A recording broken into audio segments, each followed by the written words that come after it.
Right, so we've come down to the Ginetta stand here at the Secret Meet Supercar Driver event at Donington Park, and I'm here with Mike Simpson. So Mike is head of driver development for Ginetta and pretty much head of all things Ginetta these days. Now, Mike, talk to me about the cars that you've brought down, first of all. What are the three that we've got here? Yeah, so we've got our GTA, which you know very well. And the Channel, I'm sure the Channel knows very well the GTA car. So it's a brand new one.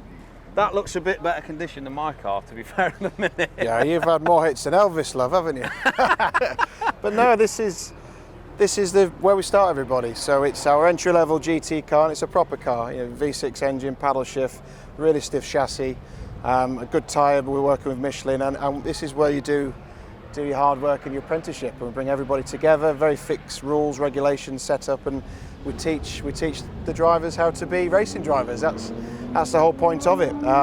Perfectly fits this environment at Supercar Driver. We've got so many enthusiasts here today with amazing machinery, and Ginetta offers that next step away from track driving into more competitive motorsport. And that's what I was going to ask. I mean, obviously last year, Ginetta, you didn't have a stand here. This year, you've decided to have a presence here. And what was the main driver behind that? We've always followed Supercar Driver for a while and known Adam for a long time, but our business paths have never really crossed. But it's more becoming our market now, and it's my first time here, and I'm super impressed with what I've seen, how professionally it's run, and the cars that are here. So I think we need to up our game for next year and come and put on more of a Ginetta show for everybody here, which no doubt you can be involved in. Yeah, for sure. You let me know, and I'll be here with my car driving people around. Yeah, mind the wrist though. Yeah, as long as we've got a better fixed wrist, yeah, it'll be fine.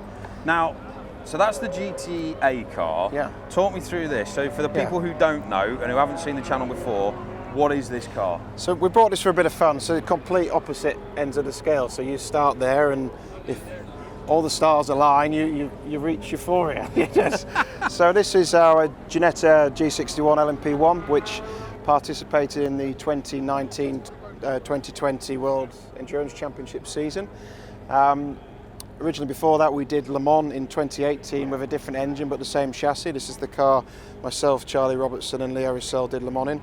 And then I competed this in the WEC with a good friend of mine, lives locally, Guy Smith, former Le Mans winner with Bentley, and an American racing legend, Chris Dyson, with the AER engine.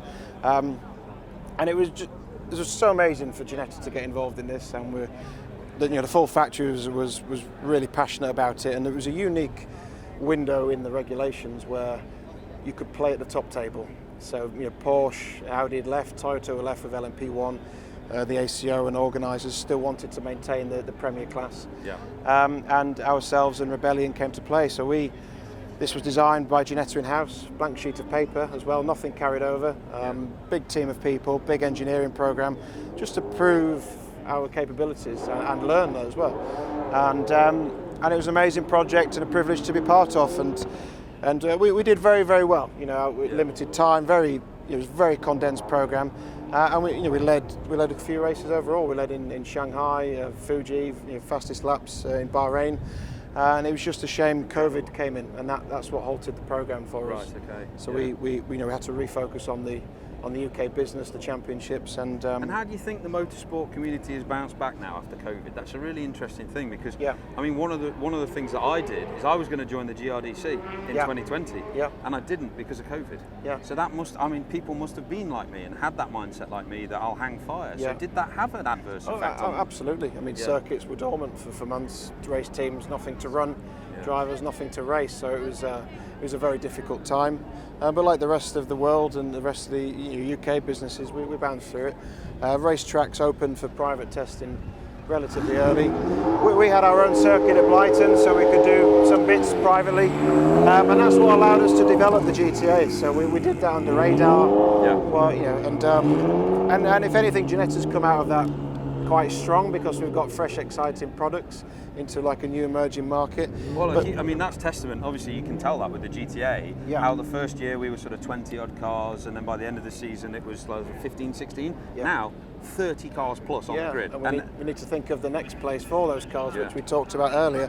But motorsport's huge. The Grand Prix was packed at the weekend. Goodwood was. I mean, you were there, weren't you? I was there. It was amazing. I think people are happy going to events and socialising and enjoying stuff. And it's good that I'm so glad that obviously motorsport has return back to, let's say, beyond what it was before. I'd like to believe that, you know, the enthusiasm to get back out and do things has actually increased since this COVID I'd agree. issue. We see that our grids are healthier, as you say, than before. So 100%. absolutely correct. Yeah. And what's this little blue machine over here? 'Cause this looks very similar to a GTA, and I've been trying to get my eye on this. Now, I've seen it at the Toka weekends, but can you tell us a bit more specifically about this car? So this was a demand from some clients who did GTA and wanted a road legal, but more of a, I don't know, a thoroughbred than the GT, more something a bit rawer. Yeah. The Widowmaker, I call it. So we take the GT4 V8 engine, which is 6.2 V8, Ginetta tuned inside. Comfortably, we can push 500 horsepower. It's got our own bespoke manual H-pad and gearbox. You know, no assist, no gimmicks. You know, this car you have to heel and toe. Yeah. You have to brake correctly. It's got extended bodywork, some different underpinnings, bit of an interior, more road car-esque.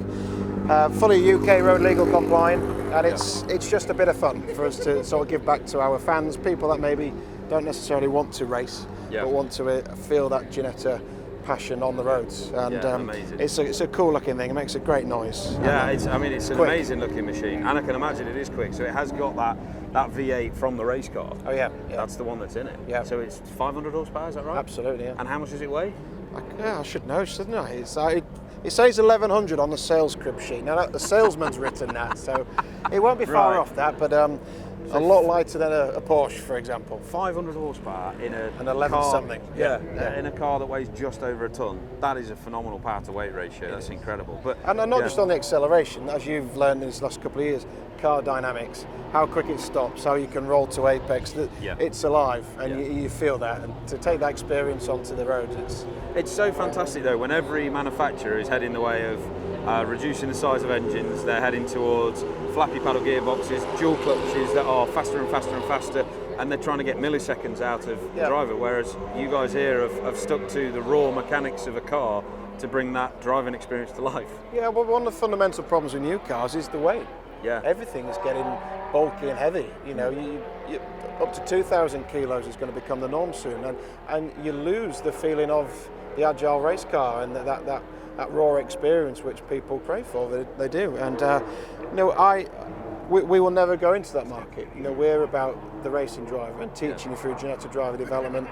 We want to make you a better sportsman, and that's what we do. And there's no better feeling than a perfectly matched downshift, and there might be a little cheeky flame out the back of this if you do it right. Wow, fantastic. Yeah, and I think that, if anything, the demand will grow for that. Yeah, no, that's fantastic. Well, thank you very much for speaking to me, Mike. I appreciate it. Pleasure. And thank you very much for coming down today, showing us all these fantastic cars. Amazing. Anytime, mate.